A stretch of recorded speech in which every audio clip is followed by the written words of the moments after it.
Ever wonder what inflation is or how a recession is caused? Meet the government of Planet 1015. They do a lot of business around the world and as a result have debt that stacks up to $5 billion. Planet 1015 didn't do too well this year and only had an income of $1 billion. This means Planet 1015 had a deficit of $4 billion. Planet 1015 needs to pay their expenses, so they do what many others do who need money: they borrow it.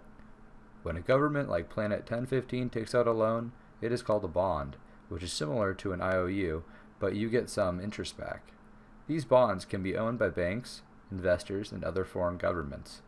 Planet 1015 is not very responsible and decides to take out loans to pay some of its other loans back.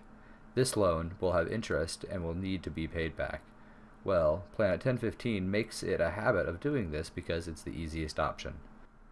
Eventually, Planet 1015 will run out of entities it can borrow from, and Planet 1015 must turn to another option. Well, due to this irresponsible borrowing and spending, the debt and interest payments are starting to add up, so much so that Planet 1015's $100 billion GDP equals its deficit. Planet 1015 is even having trouble paying its interest payments due to no lenders, which is a huge problem. The two obvious solutions are to either cut spending or increase the taxes on Planet 1015. Unfortunately, if Planet 1015 stops spending money, the people on Planet 1015 will complain that they have no money to spend, which creates more problems. And if Planet 1015 increases taxes, it could cause the citizens of Planet 1015 to have even less money to spend. Plus, it's raising the cost of everything else, which will anger the citizens, causing more problems. Planet 1015 doesn't want to disappoint its citizens, so it continues to be irresponsible and creates the money it needs. Planet 1015 assigns this task to their centralized bank, the 1015 Reserve, who in turn prints all the money needed and distributes it to the banks across the planet. The problem with this can be seen in any other commodity, where when there is more of something, its value is decreased. This concept still applies to Planet 1015's money, which means it becomes less valuable.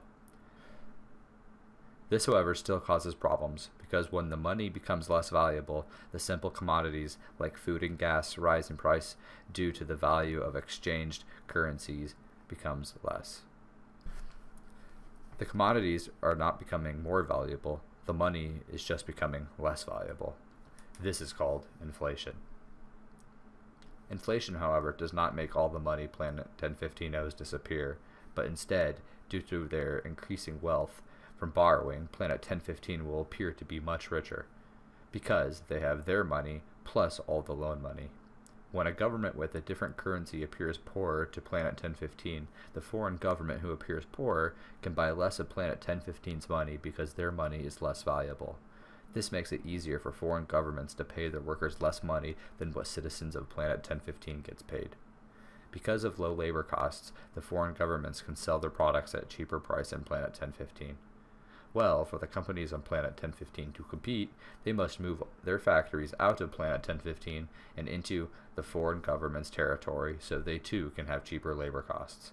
Planet 1015 workers will lose their jobs and stop paying into taxes while still collecting benefits, lowering Planet 1015's income and raising its expenses, making the system a never-ending circle.